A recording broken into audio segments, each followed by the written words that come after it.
on a bill that will add $1.5 trillion to the debt over the next 10 years. This is a large amount of money and something that we should be very wary of. This is in addition to what we were already running debt of nearly $1 trillion. So we're adding a couple of hundred extra billion dollars a year to a budget and a country and a Congress that had already recklessly let spending get out of control. The bill is nearly 700 pages. It was given to us at midnight last night, and I would venture to say no one has read the bill. No one can thoroughly digest a 700-page bill overnight, and I do think that it does things that we really ought to talk about and how we should pay for them. One of the things this bill does is it's going to add $500 billion in spending over a 2-year period. This bill increases spending 21%. Does that sound like a large amount? Anybody at home getting a bonus or an increase in your paycheck of 21%? And yet your government's going to spend 21% more without really having a full debate, without having amendments. The exchange you just watched was me asking to have a 15-minute vote. I've been asking all day. I've been asking all week for it. We could have literally had dozens of votes today, but we squabble because people don't want to be put on the spot. So the reason I'm here tonight is to put people on the spot. I want people to feel uncomfortable. I want them to have to answer people at home who said, how come you were against President Obama's deficits, and then how come you're for Republican deficits? Isn't that the very definition of intellectual dishonesty? If you were against President Obama's deficits and now you're for the Republican deficits, isn't that the very definition of hypocrisy? People need to be made aware. Your senators need to answer people from home, and they need to answer this debate. We should have a full-throated debate. My amendment says this simply: we should obey the budget caps. What are budget caps? These are limits we placed on spending, both military and non-military. We placed them in 2011, and guess what? For a year or two, government actually shrunk. But now government's taking off, and this new stimulus of deficit spending will be as big as President Obama's stimulus. Don't you remember when Republicans howled to high heaven that President Obama was spending us into the gutter, spending us into oblivion? And now Republicans are doing the same thing. And so I ask the question, whose fault is it? Republicans? Yes. Whose fault is it? Democrats? Yes, it's both parties' fault. You realize that this is the secret of Washington. The dirty little secret is the Republicans are loudly clamoring for more military spending, but they can't get it unless they give the Democrats welfare spending. So they raise all the spending. It's a compromise in the wrong direction. We should be compromising in the direction of going towards spending only what comes in. And yet this goes on and on and on. You will hear people say, well, the military is hollowed out. We have not enough money for our military, and yet we doubled the amount of money we spend on the military since 9/11/2001. Look, I have family members in the military. I have retired members of the military in my family, and I care very deeply about our soldiers. In fact, you know what I would do? I'd bring them all home from Afghanistan. The war is won. People are talking about making a parade. Declare victory in Afghanistan, bring them home and have a parade, and give them all a raise. And yet, we go on and on and on, finding new wars to fight that make no sense, where we have no idea who the good guys are and who the bad guys are, that are so murky that halfway through the war we sometimes change sides, or the people we support change sides. So we're at war in Afghanistan after 16 years. Costs $50 billion a year. So they need more money for the military because we're in too many places for too long. We have no exact mission of why we're there, and it is not a militarily winnable situation in Afghanistan. There will never be a victory in Afghanistan. There may be a negotiated settlement, and they may flee when we come, but as soon as we leave, they come back. Are we to be there forever? For the umpteenth time, Congress is going to exceed their budget caps. We had something passed back in 2010. It was called pay-go. It was supposed to say if you're going to pay new money, you had to go find an offset somewhere else. You could only pay as you go. It was sort of like a family would think about it. If you're going to spend some more money, you either got to raise your income or you got to save some money. You know how many times we've evaded it since 2010? 30 some odd times. When I try to get them to pay attention to their own rules, like 3 or 4 people will vote to pay attention to the rules. We are in a terrible state as a country. $20 trillion in debt is bigger than our entire economy. You wonder why the stock market is jittery? Well, one of the reasons is we do not have the capacity to continue to fund a government like this. We've been funding it with phony interest rates that are concocted and given to us by the Federal Reserve, but they aren't real. What if interest rates become real again? Anybody remember when interest rates were 5, 10, 15? I remember as a teenager them being 19 or 20%. But historically, they've often been at least 5. You know what happens to the government when our interest rate goes to 5 and they have to borrow for Social Security and Medicare and all the other stuff we do? There'll be a catastrophe in this country. Already, interest rates are ticking up. Stock market is jittery. If you ask a question why, maybe it has something to do with the irresponsibility of Congress spending money that we don't have. So the bill's going to exceed the budget caps by $296 billion. And that's not counting the money they don't count. All right, so these people are really, really clever. Imagine them running their fingers together and saying, how can we hide stuff from the American people? How can we evade the spending caps so we can be even more irresponsible than we appear? So 296 is the official number, about $300 billion over 2 years that will be in excess of the budget caps. But there's another $160 billion that's stuck into something called an overseas contingency fund. The budget caps don't apply there. So we're $300 billion for 2 years over the budget caps. And then we're another $160 billion over the caps, so they just don't count it. They act as if it doesn't matter. We're just not going to count it. And then we come to catastrophes. And you might say to yourself, well, I have great sympathy for those people's houses were flooded in Texas and Florida. I do. My sister's house was flooded in Houston or near Houston. And so I have great compassion. But even for my family, I can't take the money from you or borrow it for the next generation. Just say, hey, here's a pot of money. Go rebuild your house. We should do it in a responsible fashion. We've already, I think, spent 30 some odd billion on emergency relief for the hurricanes. There's another 90 billion. But you know what I've said? Instead of just plunking 90 billion down or actually printing it over at the Federal Reserve or borrowing it, instead of just doing that, why don't we take the 90 billion from somewhere in the budget that it shouldn't be? People come to me all the time, they want something from government. I say, well, if you want something from government, tell me where to take it from, because I'm not going to borrow anymore. We should take it from some other place in the budget. Where do you get the 90 billion from? So I've had some suggestions, and you know how many votes they get? About 10 or 15 people will vote with me. I say, well, you know what, let's not send it to Pakistan this year. They burn our flag, they put Christians in jail, they put the guy in jail, a Dr. Afridi, who helped us to find bin Laden.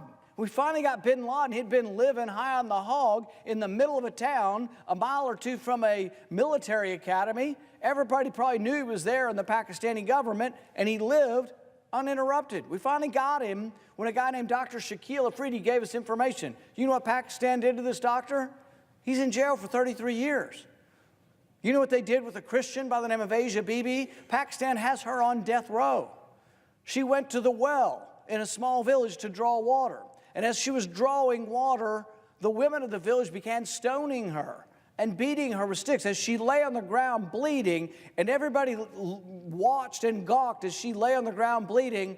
She was crying out for help when the police finally arrived, and she thought she'd been saved, only to be arrested for being a Christian. And yet we've given $33 billion to Pakistan over the last decade. Good money after bad. Almost everybody up here loves it. They just want more of your money to go to Pakistan, Saudi Arabia, China, you name it. They'll send your money anywhere. And we've got a country that needs it here. Instead of nation building abroad, why don't we build our country here at home? Why don't we do some nation building here at home?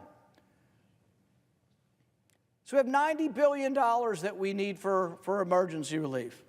Even as conservative as I am, I would say we can probably find that. We're a great rich country. We can probably rebuild, and the government can be part of that. But you know what? Why don't we quit sending it to Pakistan? Why don't we quit sending it to countries who burn our flag and chant death to America? Why don't we keep that money here at home? Why don't we say to the government writ large that they have to spend a little bit less? Anybody ever had less money this year than you had last? Anybody ever having a 1% pay cut? You deal with it. That's what government needs, a 1% pay cut. If you take a 1% pay cut across the board, you have more than enough money to actually pay for the disaster relief. But nobody's going to do that because they're fiscally irresponsible. Who are they? Republicans. Who are they? Democrats. Who are they? Virtually the whole body is careless and reckless with your money. So the money will not be offset by cuts anywhere. The money will be added to the debt, and there will be a day of reckoning. What's the day of reckoning? The day of reckoning may well be the collapse of the stock market. The day of reckoning may be the collapse of the dollar. When it comes, I can't tell you exactly, but I can tell you it has happened repeatedly in history when countries ruin their currency, when countries become profligate spenders, when countries begin to believe that debt does not matter. That's what this bill is about. But here's the confusion. Some at home will say, we just want them to cooperate. If they would just hold hands and sing Kumbaya, everything would be fine. Well, guess what? That's what you've got. You saw both of the leadership of both sides opposing me because they are now clasped hand in hand. Everybody's getting what they want. Everybody's getting more spending. The military, the right's getting more military spending. The left is getting more welfare spending. And you're getting stuck with a bill. Not even technically you. It's the next generation being stuck with the bill. Your grandkids are being stuck with the bill. But mark my words, the stock market is jittery. The bond market is jittery. There is an undercurrent of unease amidst this euphoria you've seen in the stock market. A country cannot go on forever spending money this way. And what you're seeing is recklessness trying to be passed off as bipartisanship. So we've gotten together, they're all holding hands, and there's only one bad guy standing in the way. One guy's going to keep us here till 3 in the morning. Well, you know what? I think the country's worth a debate till 3 in the morning, frankly. I think it is worth a debate on whether or not we should borrow $1 million a minute. I've been saying that for a few years. We borrow $1 million a minute because I think it really brings it home. And we were talking about with my staff today, and they say, you know, it's almost $2 million a minute now. $2 million a minute. Can you imagine? And this is exploding. This deficit is exploding, and there isn't the alarm you should see. But guess what? Every one of these people, you'll see them come home to your state. You'll see them come home, and they'll tell you how earnest they are and how the deficit is bad and big government spending is bad and we have to reduce waste. It's dishonest. They're not doing anything about the waste. The waste has been out there for probably half a century or more. Nothing's been done in the last 40 years for one precise reason. There is no oversight. You realize what they are passing is all of the money glommed together in one bill. No one will read the bill. No one knows what's in it, and there is no reform in the bill. That I can say with absolute certitude. No one will read it, no reform, nothing gets better, the debt will grow.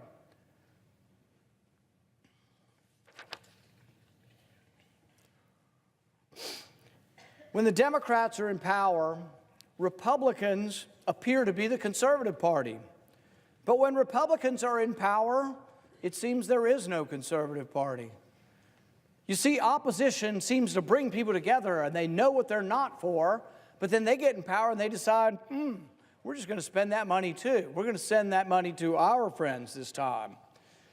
The hypocrisy hangs in the air and chokes anyone with a sense of decency or intellectual honesty. The right cries out, our military is hollowed out, even though military spending has more than doubled since 2001. The left is no better. Democrats don't oppose the military money as long as they can get some for themselves, as long as they can get some for their pet causes. The dirty little secret is that by and large, both parties don't care about the debt. The spending bill is 700 pages, and there will be no amendments. The debate, although it's somewhat inside baseball that we're having here, is over me having a 15-minute debate. And they say, woe is me, if you get one, everybody will want an amendment. Well, guess that would be called debate. That would be called an open process. That would be called concern for your country, enough to take a few minutes. And they're like, but it's Thursday and we like to be on vacation on Fridays. And so they clamor, but we've been sitting around all day. It's not like we've had 100 amendments today and we're all worn out, we can't do one more. We're going to have 0 amendments. 0, goose egg, no amendments. So it's a binary choice. They love that word. It's a binary choice. Take it or leave it. Well, you know what? I'm going to leave it. I didn't come up here for this. I didn't leave my family throughout the week and travel up here to be a part of something that is so much inertia and so much status quo that they're not leading the country. They're just following along, and it's a big ball rolling down the hill, grabbing up your dollars as the boulder rolls down the hill, and it gets bigger and bigger, and it's going to crush us. But nobody's got the guts to stand up and say no. Over the past 40 years, only 4 times have we actually done 12 individual Department of Government appropriation bills. You've heard of like the Appropriation Committee. This is where the spending is. So you have like the Department of Defense, the Department of Commerce, Health and Human Services. We're supposed to pass each individual bill, and what would happen when we passed the bills, they would go through committee, and each committee would look and see, well, this spending seems to be working, we're getting a great result, and we want some more next year. And this spending appears to have been put in a closet and lit on fire, and so next year we're not giving that person who put the $10 million in the closet and lit it on fire, we're not going to give them any money. But guess what? That doesn't happen. So people keep putting your money in a closet and lighting it on fire. You've heard about FEMA. It's this emergency organization. You've heard about people without food. So there was like 300 million meals they needed, I believe, for Puerto Rico, 350 million meals. So you know who got the contract? A person that had no employees.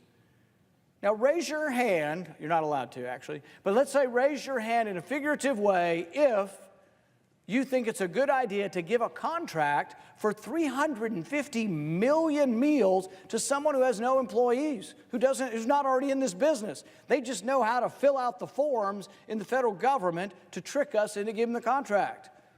They were woefully short, and there are still people waiting in line for meals. So it's not even compassion or no compassion. It's idiocy versus more idiocy. We gave the money to somebody who doesn't do this. 350 million meals.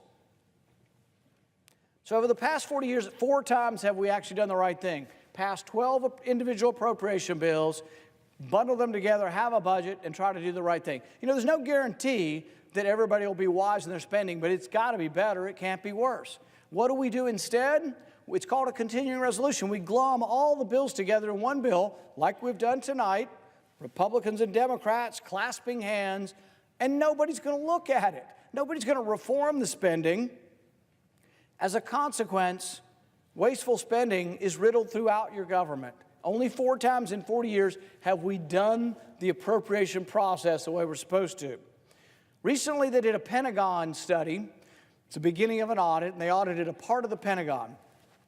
This partial audit shows that $800 million was misplaced or lost. Just $800 million. I don't think they actually put it in a closet and burned it, but they can't find it. A while back, they looked at some of the military expenditures, and they had $29 billion worth of stuff they couldn't find. Overall, the audit found that over $100 billion in waste was found at the Pentagon, $100 billion. Well, their budget's like $700 billion.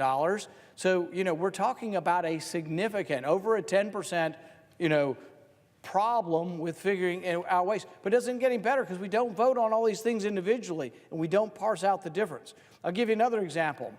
The Department of Defense, last year, we found this out, spent $45 million on a natural gas station in Afghanistan. $45 million. It was projected to cost $500,000. 86 some odd overruns, of cost overruns, $45 million. So you're scratching your head and you're saying, natural gas station, what is that? We don't have one in my town. We don't have any in my town either. They didn't have any in Afghanistan, but you know what? They decided that they needed to reduce the carbon footprint of Afghanistan. All right? They wanted to reduce the carbon footprint of Afghanistan. I thought the military's job was to kill the enemy. So the military's job now is to reduce their carbon footprint? So they bought a $45 million gas station that serves up natural gas, and guess what they discovered? They kept waiting. So there's a guy sitting next to the pump. You can imagine him sitting on a stool, and he's waiting for customers. No one ever came. And then someone said, oh my goodness, they don't have any cars that run on natural gas. Well, that would probably be the same if you came to my town in Kentucky. Almost nobody's got a car in America. They live in a primitive state in Afghanistan, and you're expecting them to have natural gas cars? So they said, well, gosh, we already built this $45 million gas station. Maybe we should buy them some cars. So they bought them some cars with your money. They paid for the gas station with your money. Now they bought them some cars with your money. But then the people still wouldn't come in. They said, we don't have any money. And they said, okay, well, we've got the gas station. We've got your cars. You need a credit card. So we gave them credit cards. So they have a U.S. credit card that you pay for to take their natural gas car that you paid for to go to a natural gas station because we're reducing the carbon footprint in Afghanistan. When did that become the job of the military? And why does that go on year after year after year, the waste? For 17 years, we've been trying to get the Pentagon to be audited. And you know what their response has been? Hey, we're too big to be audited. How's that for your government? Your government telling you they're too big to be audited and that scrutiny's not, that's just not your business. Is it any wonder, really? It surprises me, sometimes it's not worse, but is it any wonder that our debt's a $20 trillion debt? So 50 years ago, William Proxmire was a senator. He was a Democrat senator, a conservative Democrat in some ways. He began handing out something called the Golden Fleece Award, and we'll talk about a few of them. So this is 50 years ago. And the reason I want to point this out is, as you look at this and listen, you'll find that some of the stuff we're doing today is just as bad as 50 years ago. Some of it's the same agencies. And so you scratch your head and you say, 50 years? We've been through a couple generations of politicians, and they're still not learning anything from finding this waste? Some of it's the budget process. The process that we pass these enormous bills that no one reads, that no one scrutinizes, and that do not reform the spending. So William Proxmire used to do this Golden Fleece Award, and I remember this as a kid in the early 70s. So here's a couple of things that he had pointed out. This is sort of some of his best. So the National Science Foundation spent $84,000 trying to find out why people fall in love. Now, there sounds like a really worthwhile science project with a real specific answer. I think the conclusion was they're not exactly sure. The National Science Foundation, which you'll see is a recurring theme in bad and wasteful spending, also spent about $500,000 to try to determine why rats, monkeys, and humans bite and why they clench their jaw. Well, now you could say, oh, well, that's really important. Maybe we'll discover something from that. Or you could say, when we're running a deficit and we're borrowing the money, that maybe some of these things may or maybe not be the most worthwhile to borrow the money for them. This is a good one. This is from the early 70s. Federal Aviation Administration spent $57,000 studying the body measurements of what they called in those days airline stewardesses. These were trainees, and these were for the purpose of purchasing their safety equipment. But somebody got $50,000 to measure the body measurements of airline stewardesses.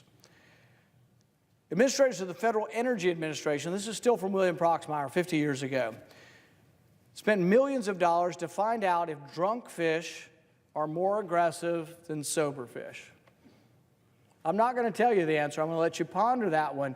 Do you think drunk fish are more aggressive than sober fish? This is your government. This is your money. And this is the debt you're handing on to your kids and grandkids. And this is 50 years ago. So now we'll get into some of the things that we've been doing more recently. We do a waste report where we point some of these things out. And every week we have a new one. And so if you want to look at our waste report, we've got that up, I believe, on our Facebook and on our website. So this is one of my favorites. You remember when Neil Armstrong landed on the moon? He said, one small step for man, one giant leap for mankind. Or some people think he said one small step for a man, one giant leap. So there's been some discussion, some very heated discussion over whether he said one step for man or one step for a man. The preposition a, did he or did he not use the preposition a? So your government in their infinite wisdom, took $700,000, which, by the way, was supposed to go to autism research, and they decided to study Neil Armstrong's statement. So somebody at some university decided to play the tape over and over to see what he said. $700,000 later, they couldn't decide. They just, inquiring minds want to know, but we just still don't know. Did he say amen or did he say man? So this is the same kind of stuff you were seeing with William Proxmire 50 years ago, but this is last year. I think it's the same group, National Science Foundation. I think I'm probably going to get some hate mail from them.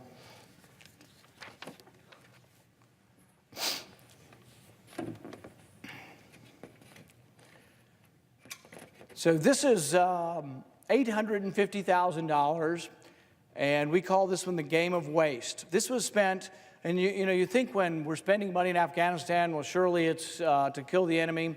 Sometimes it's building bridges, sometimes it's building roads, stuff that, we don't do in our country anymore. But this one was $850,000 for the development of a televised cricket league. You see, self-esteem is important, and we want the Afghanis to feel good about themselves. We want them to be able to watch the national sport on TV. So we spent $850,000 to get it televised. The only thing we didn't reckon is that it was kind of like the natural gas cars. They didn't have TVs. So I don't know if we're in the process now of buying them TVs, but we did spend $850,000 of your money to get a televised cricket league for those people in Afghanistan. We'll do the next one.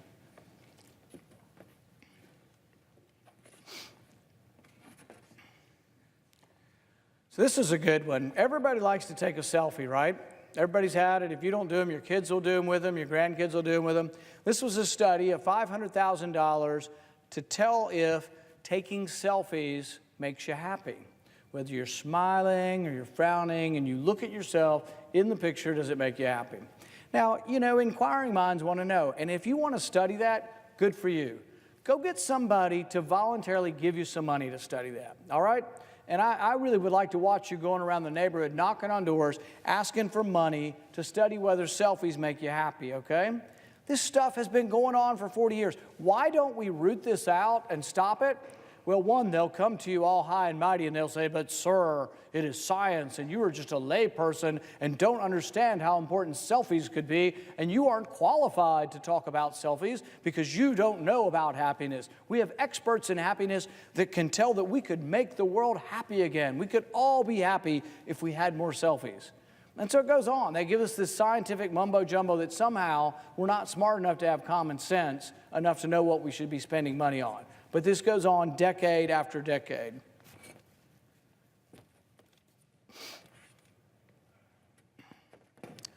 It's a school lunch program. And you might say, well, we need to help those who can't buy school lunch. So we have a school lunch program.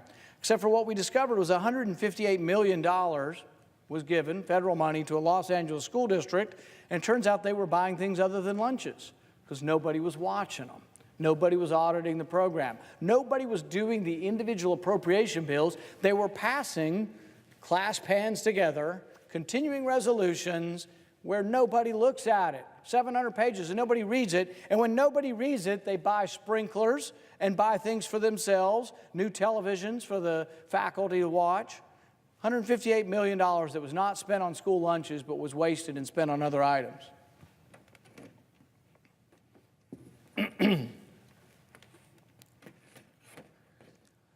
So everybody's heard about climate change, and there's some undertones and overtones of politics in climate change. But in case you haven't heard of climate change, the people who want you to hear of climate change want to spend some of your money to make sure you're listening to them about climate change. So they spent $450,000 on a video game. This is also National Science Foundation. So a whole new generation will be able to play this video game on climate change. And, complete with great graphics. And we've got this game that your kids can play on climate change. And it's like, it's just one thing after another.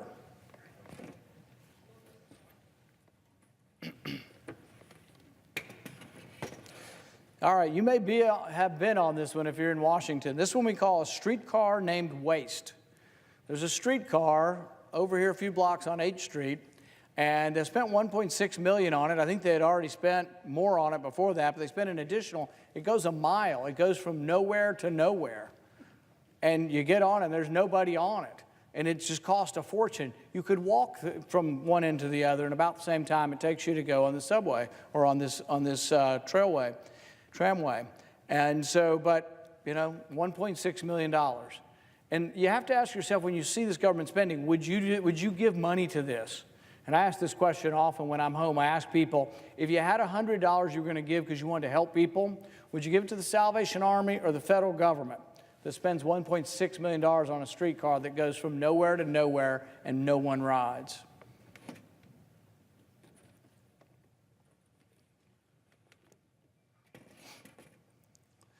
So I talked about whether or not we should be spending the money somewhere else or here.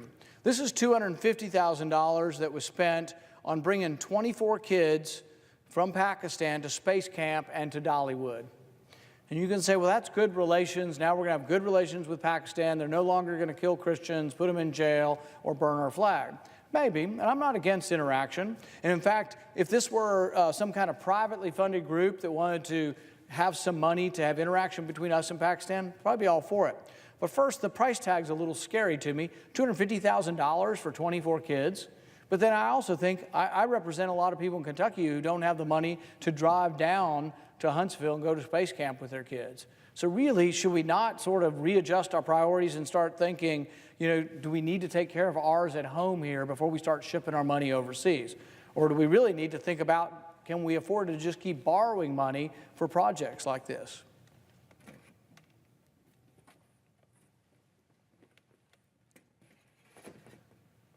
So this is the Department of Defense, and this I think we referred to earlier, and this was the $29 million worth of heavy equipment that they lost. Can't find it in Afghanistan. It's even worse than that. See, they lost that, but we also made the decision as we were downgrading the war in Afghanistan after the last surge that we did in Afghanistan, that we didn't want the other side to have our stuff, so we blew up a lot of our own stuff. We blew up billions of dollars worth of Humvees, tanks, you name it. But when they were looking and counting it up, they found $29 million worth that they couldn't find. But this is, if you really think about it and you're thinking, how could we have more money for both our national defense and how could we have more money for like infrastructure? You hear people talk about infrastructure. People want to build roads. Republicans and Democrats want to build roads, but guess what? There's no money. We're $1 trillion short this year because we passed these class pans, spend whatever the hell you can find. Whatever's not tied down, spend it and give it away. Both sides spend it, you know, there's no tomorrow. But if you say, how could we change our government? Where would there be some money that we could actually save? Well, really, some of it is in our foreign policy. We do not have enough, probably, for our military to be involved in 7 wars. We might have enough to be involved in maybe 3 or 2 or 1, or maybe we should not be involved in any of the ones we're involved at this point. You know, the thing is, we said after 9/11 we're going to go after those who attacked us, those who aided the attackers, and those who abetted them or supported them. They're all dead. We killed them all, and that's good.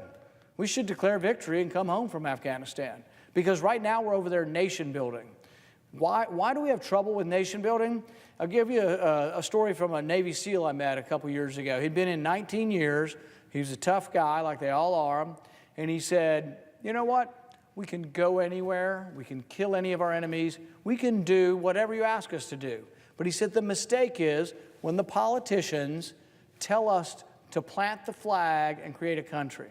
We're just not very good at it. Most of our military don't want to be policemen. They don't want to create countries. They'd soon kill the enemy, come back home to their family.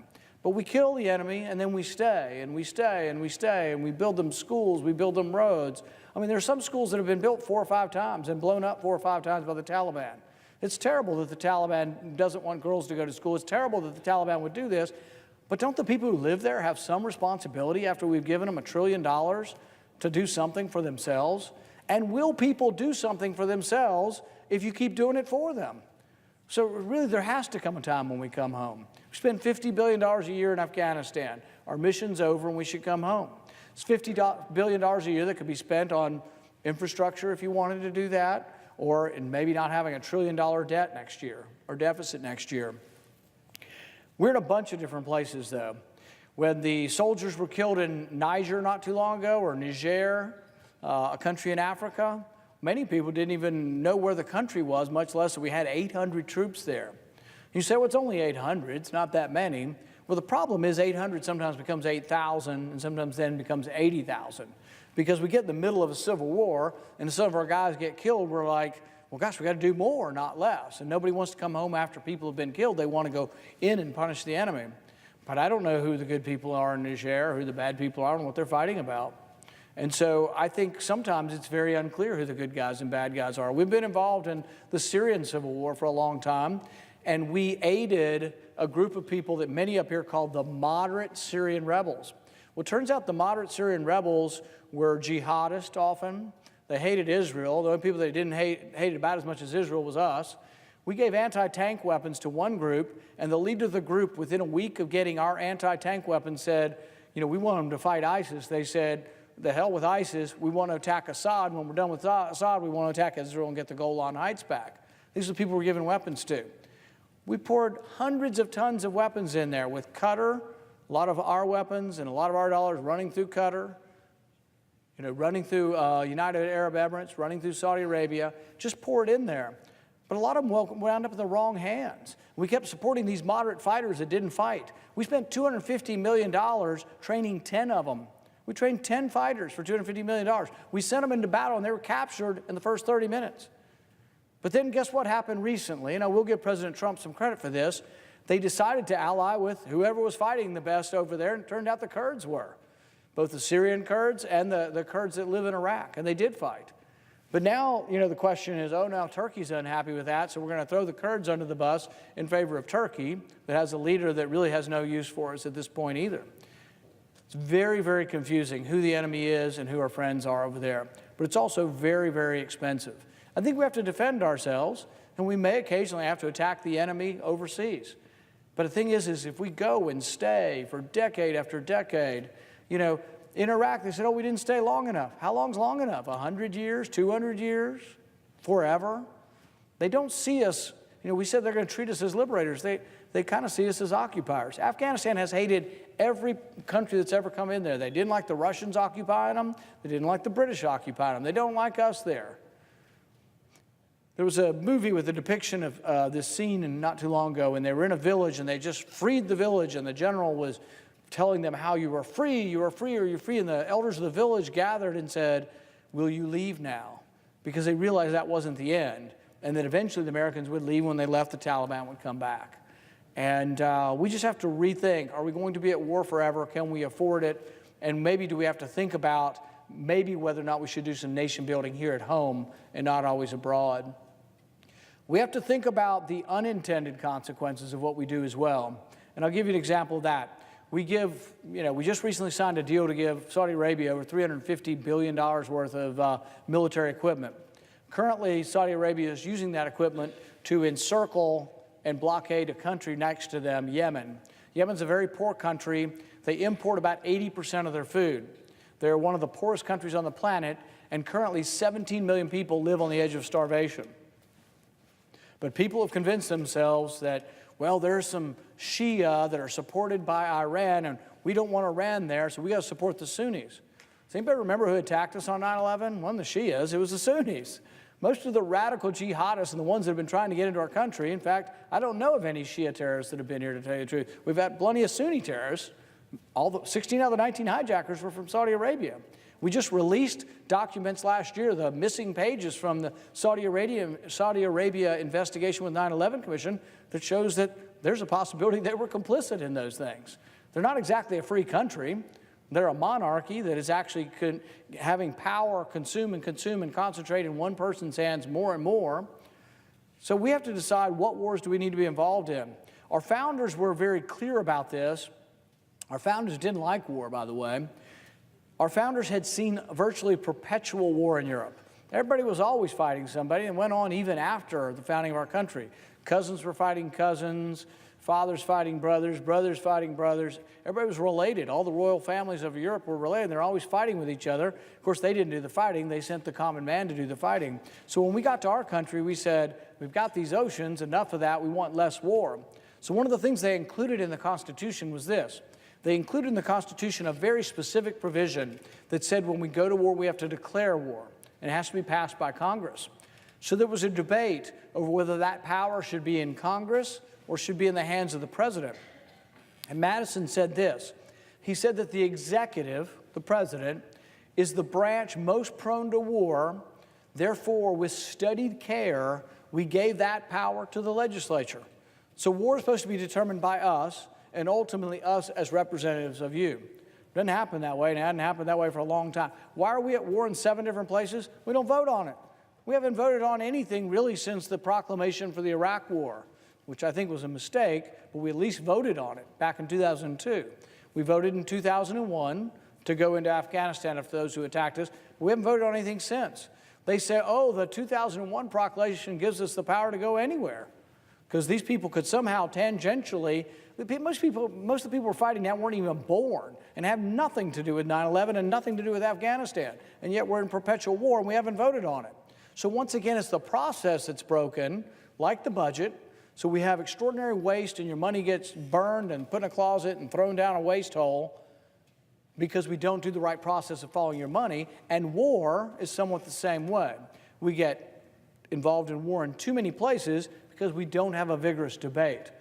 When we go to war, I tell people that should be the most important decision we ever make, most important decision a legislator ever makes.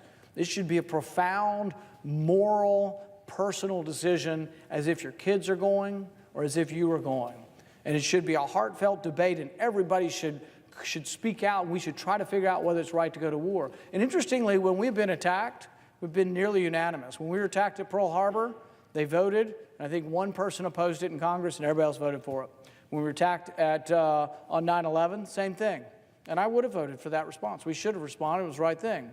But we voted. We did the right thing. But since then, we're now at war everywhere in countries that most of us haven't heard of, fighting on one side or the other, and we don't even know what we're fighting for, and it costs an extraordinary amount of money, but we're not voting on it.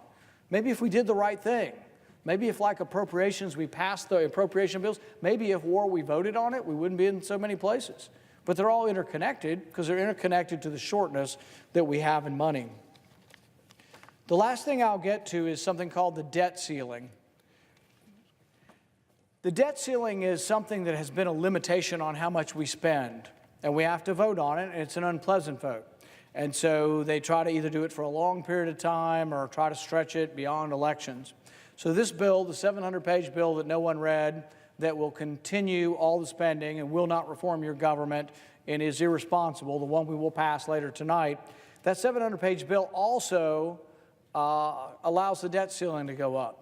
Historically, we would let the debt ceiling, our borrowing limit, we would let it go up a dollar amount. We'd say, well, we've got to borrow money, and it looks like we're going to need $1 trillion. But you know the way they do it now? It's like everything else around here. We bend, break the rules, and then somehow there's a little bit of deviousness to it. The debt ceiling will go up in unspecified amount. So as much as you can borrow between now and November, go for it. So there is no limitation. The debt ceiling becomes not a limitation at all. They're still taking the vote, although many people don't even want to vote on it anymore. They just want it just to happen. They say, well, you voted for the spending. I personally think the more obstacles we have in place to spending money you don't have, the better we would be. But the debt ceiling will go up in an unspecified amount. There will be a credit card that will be issued for the United States that has no limits. And this is a problem. So everything about this stinks, to tell you the truth. Everything about this process, and the media doesn't even get it. The media does you such a disservice. They can't even understand what's going on sometimes. They're like, bipartisanship is broken out. Hallelujah. Republicans and Democrats are getting along, and in reality, they should be telling you, look for your wallet. Check your pants to make sure they haven't taken your wallet. Because when both parties are happy and both parties are getting together and doing stuff, guess what? They're usually looting the Treasury. And that's what this bill does. It's going to loot the Treasury. It spends money we don't have. We will have $1 trillion deficit this year. $1 trillion. And what I would say to my Republican colleagues, you don't see them here, I'm not sure where they are, but what I would say to my Republican colleagues is, I know every one of you. I know every one of you. I've seen your speeches. I saw every one of you go after President Obama. Was that all just empty partisanship? Do you not really believe it? Every one of them in their states, I promise you, every one of them went home and probably will go home next week and say how they're fiscally conservative and they're against the debt, and almost all of them are going to vote for this new debt. Almost all of them are going to vote for $1 trillion debt in 1 year, and every one of the Republicans, at least, was against President Obama's debt. At least the Democrats are honest. They're not too concerned about the debt. Well, they are sometimes. They're concerned about the debt when it comes to taxes because they don't want people to keep more of their own money. They are afraid somehow of the imbalance of that. But the thing is that we do have to watch the balance of money, how much comes in and goes out. And some have said, well, how can you be a deficit hawk if you voted for the tax cut? Well, one, because I think you own your labor, you own the fruits of your labor, you own all of it. You give up some of your labor to live in a civilized world. And so my question to you is that everything you make, everything you own, everything that comes from the sweat of your brow and the work of your hands is yours. And if you give up some, you're giving up your liberty. And you give up a little bit of your liberty, you give up a little bit of your wages to live in a civilized world, to have law and order, and have some government. So I'm okay with that. But I ask you, do you want to give up more or less? Do you want to give up 100% of your paycheck?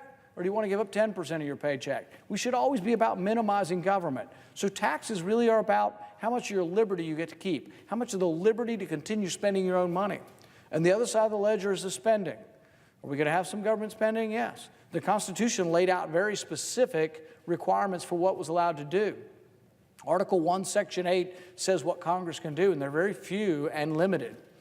And yet what happened over time is that we began doing a lot of things that aren't there. What they said in the Bill of Rights was pretty important, though, in the 9th and 10th Amendment. The 9th Amendment says that those rights not listed are still yours and not to be disparaged. So the Bill of Rights was not a complete listing of your rights. You have many other rights, such as the right to privacy, the right to property, that aren't exactly spelled out in the first 8 amendments. But then the 10th Amendment said something really important, too. They said if the Constitution didn't explicitly give that power to the federal government, it's left to the states and the people respectively. So many of the things we do up here, and this is the other reason for our debt, there are checks and balances within the process. We're supposed to do appropriation bills and all that. That might or might not work. It can't be any worse than what we're doing now. But the real check and balance is the Constitution. So the Constitution has these limits on how big government can get and what government can do. And if we obeyed the Constitution, you would have a balanced budget every year. If you had a balanced budget every year, would there still be things that government does? Sure. But we have to assess as a people, we have to decide, and really this is the ultimate decision the American people have to have. Are you going to cheer for the Republicans and Democrats holding hands and having a $1 trillion deficit, or are you going to say to yourself, I'm suspicious that the Republicans and Democrats are clasping hands and giving us a $1 trillion deficit? Is it a good thing? Are we so excited about civility that we don't care what the result of civility is? Or are we really sort of misguided in thinking because people aren't yelling at each other and that they've bridged their differences, but that the compromise means that we're all going to spend more money, we're going to ignore the Constitution, the waste is going to continue on, and nothing will be fixed? Are we so sold on civility that we're willing to give up on and just say, oh, well, at least we're getting along together. As long as we're getting along, that's all we want. I think we're smarter than that. And I think the American people are more perceptive. And I think in the end, the American people will see through this. I think they're going to see it in the future as the future unfolds, as the stock market continues to be jittery. I think they're going to see it as we move forward and the ramifications of having so much debt come home. This could be higher interest rates. And those affect not only you personally, but can also affect the massive government programs that we have, Social Security and Medicare. The borrowing that we do for our interest is one of the larger items. I think it's the third largest item that we spend right now. And so as interest payments grow, it crowds out other things. And so right now we've got, we're still paying government interest probably in the low 2% or a little bit more. Imagine what happens when it's 5%. Even if interest stays at 2%, because government is growing and we have a bigger and bigger debt, we're going to have an $800 billion interest payment. It'll be the number one item. It's going to crowd out everything else. So there are ramifications. There are people who say that when you're at 100% of your GDP, like your whole economy, when your whole economy equals your debt, that you're at this sort of precipice. You're at this point where you may reach a point of no return. There are ways we could fix this. Later this year, I'll offer a budget that freezes spending. And you say, well, how bad could that be? We're just going to give government the same amount they had last year. If you freeze all spending, everything, I mean everything, that we spend money on, you balance the budget within about 5 or 6 years. And you'd get things back in balance if you did it. But if you talk to people up here, they would freak out. And I promise you, we'll probably get 10 or 15 votes for freezing spending to try to get it back in order. But this is what we have to ask as American people. Are you happy with your government? Are you happy with trillion-dollar deficits? Are you happy with people who just don't seem to care? They care somehow more about this clasping hands and everybody gets everything and you get to get home for the weekend. But I think the ramifications for our country are severe and significant. And what I would ask my colleagues, as well as those across the country, is basically, what do you want from government? Do you want some physical item? Is government here so someone can get you something and give you some physical item, a cell phone or a car? Is that what government's for? Or is government here to preserve your liberty? See, most of us, or most, I would say some of us, believe that your rights are from God, that they pre-exist government, and that really government's job is not to get you stuff. Government's job is not to get somebody else's stuff for you. Government's job is to preserve your liberty, to preserve your natural God-given rights. And in doing that, you may acquire through your liberty and through your hard work, you may acquire stuff, and the government helps to prevent your neighbor from stealing it, but your government shouldn't be the one stealing it from your neighbor and giving it to you. And besides, we look at the ramifications of a society where we do think that we're going to take from one and give to the other, and we're going to do it through this government transfer program. When we look at that, we ask, is that good for the person? There's a good friend of mine who talks a lot about self-esteem, and I like the way he puts it. He says that self-esteem cannot be given to you. People say, well, we need to have everybody get a trophy, everybody gets first place, and we need to, whether Johnny can read, we need to pat Johnny on the back and make sure Johnny feels good about whether he can read or not read. And in reality, the only self-esteem you get is from achievement. And some people say, oh, that's easy to say if you've achieved or done something, but really you can have achievement at anything. It's a little bit akin to some of this talk we've had about, merit immigration. There's merit to hard work, picking tomatoes. There's merit to being a doctor, a lawyer, a professor. There's merit to so many jobs. And that's also where your self-esteem comes from. And one of the things we've done in our country is we are destroying the self-esteem and motivation of the country. What goes along with that? When we've destroyed your self-esteem and you no longer leave your house, weight problems, drug problems, and all the things that ensue from that. And people say, oh, you're simplifying addiction. It doesn't all come from big government. Maybe, maybe not. But I think there's a correlation. There's a correlation to not working and the disease that comes from non-work. You say, oh, you're heartless. You're just saying that everybody should work and there are not jobs. There virtually are full employment now. We have less than 4% unemployment. And yet, the way we measure it, we still have communities that have 30% non-workers because they're no longer counted in this. And this is where a lot of the problem exists in our society. A lot of the drug problem is coming from non-workers. And so I think we have to reflect on what we want from government. Do you want something material from government? Do you want some government to give you something that your neighbor has that you don't have? Or do you want government to protect your God-given liberty? And I think if we realize that the abstraction of liberty is something amazing and incredible, and that's what our government is about, maybe we would bicker less. And we would become more unified as a people, knowing that what you're trying to get is not something, they talk about whether coveting something is a bad thing. When you covet or you really want something of somebody else's.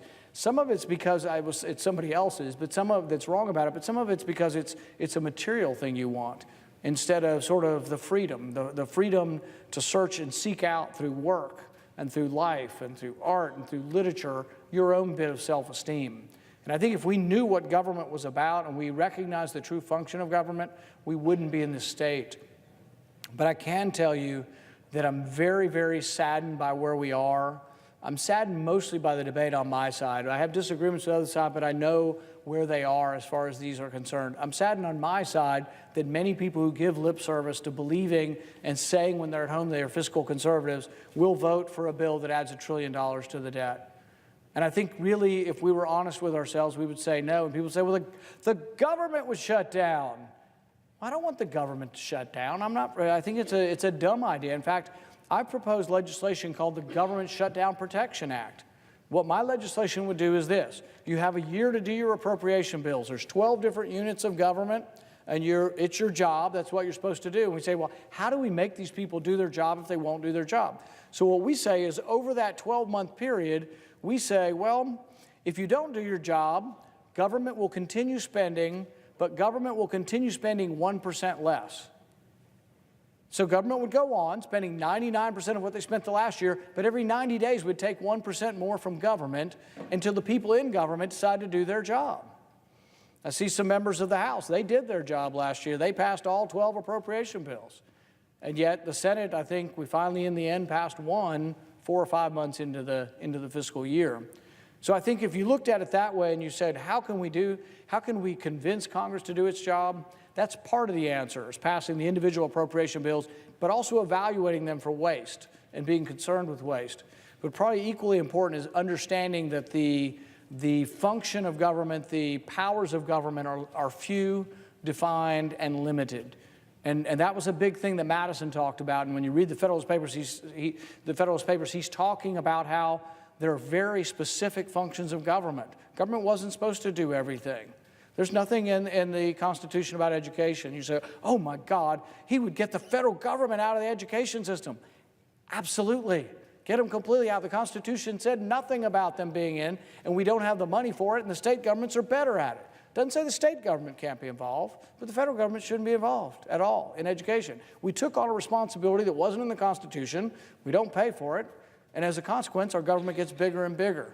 We take on new functions of government that really were never spelled out in the Constitution. Department of Commerce, it could be gone. You'd never know it probably.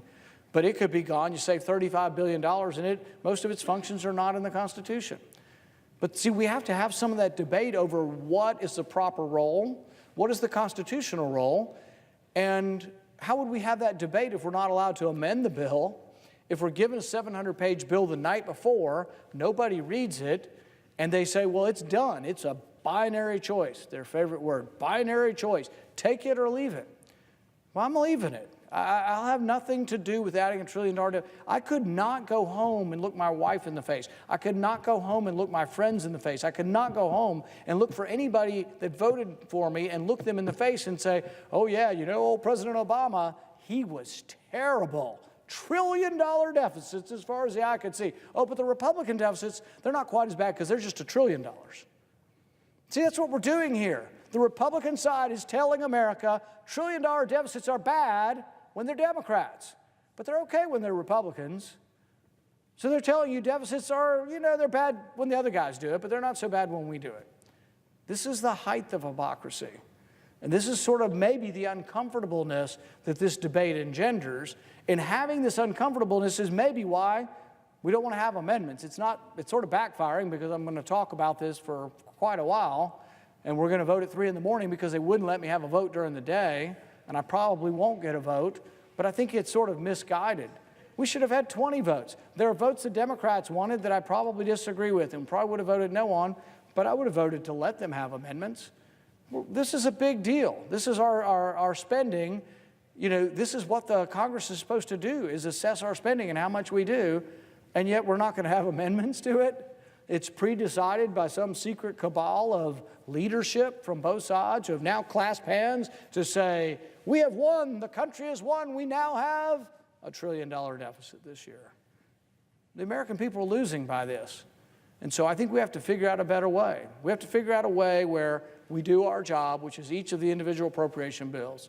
We look and we scrutinize waste. I showed you some of the William Proxmire Golden Fleece Awards from 1968, and the same agency that's been wasting that money is still here. We haven't limited their budget. Their budget's probably tenfold bigger than it was in 1968, and we're still doing the crazy stuff. Actually, the last one, let's do the quail one. I can't resist. So here's a good one from the same group of people that brought you Neil Armstrong and $700,000 to study, what did he say, one small step for man or one small step for a man. These people, they won up even Neil Armstrong. They decided that they wanted to know, are Japanese quail more sexually promiscuous on cocaine? Inquiring minds want to know. And the thing is I think we could probably poll the audience. I wish there was a button at home we could ask people to just sort of dial in and push a button. Do you think Japanese quail are more sexually promiscuous on cocaine? We spent money. We spent $356,000 studying this. See, this is the kind of craziness. But why do we do this every year? Why doesn't it get any better? We don't look at it. So if you have a 700-page bill and nobody looks at it, how are you ever going to find this? Even in an appropriation bill, if we did an appropriation bill that included this, it would still be 500 pages long, and you'd have to hunt long and hard to find this. Why don't we have conditions on how you spend your money? Because we don't look at it. Nobody reads any of these bills. We don't do individual bills. People come to my office and they say, well, I'm for legal aid, and I think people should be able to have a lawyer, and poor people should get help. And I was like, and I listen to them, and I say, well, I've never voted on that. I probably will never vote on that. I won't even vote on the Department of Government that oversees legal aid, because I'm given a 700-page bill that has all of the government spending. So what's ironic about this is we have dozens and dozens of people who come to our office every day saying, we like this part of government. And I say, well, I never get to vote on it, so I don't know if I can help you or hurt you, because I never get to vote on that part of government. They make me vote on all of the government. So it's either all or none. The binary choice is shut it down or keep it open but don't reform it. I think it's a terrible choice. I did a hearing this week and I called it the terrible, rotten, no good way to run your government. And that's what I believe. It's a terrible, rotten, no good way to run your government, and we just shouldn't do it. And I'll tell you this is a secret, so don't tell anyone. But when I talk to people, I've talked to probably 50 senators in the last 3 weeks. And you know what most of them say? Well, we kind of agree with you. It's a really crummy way. This is the last time I'm voting for it. And I say, well, didn't you tell me that last year? Didn't I hear that the year before? That was your last CR you're ever voting for. You're never going to vote for another one. You know what would happen? Let's say that this speech was so persuasive that all my colleagues came in here and got a conscience, and they all voted down this spending and said, hooey with all of you, we're going to not spend all that money. The government would shut down over the weekend. We'd come back on Monday and do our job, and then we'd start looking at the spending individually. We'd start looking at each individual items, and we'd say, these are things we shouldn't spend it on. These are things we should. We'd begin that process. The other thing is, if you pass one appropriation bill, then you don't have to worry about that part. So once you pass the defense appropriation bill, that's more than 1/12 of government. It's probably about 1/3 of the government. You've passed that, then you don't have to worry about that shutting down. So each time you pass an appropriation bill, you move on to another. But we have to do that. And I think the thing that's disappointing is probably everybody in here, Republican and Democrat, will tell you, oh, this is a terrible way to run your government. And yet we're doing it. And we did it a week ago, and we did it 3 weeks ago, and we did it a month ago. This is the 4th time we've done it this year. Since I've been here, we have never passed all the appropriation bills. We've never had extended debate in committees. I was thinking about this the other day, and I was thinking, what if the first day you got sworn in, the leadership sat in the chair, and all 100 people were required to be here or requested strongly to be here, and we had a frank discussion, and we said to both sides, this is the year. I'm not doing any continuing resolutions, and guess what? It'll just shut down if we don't.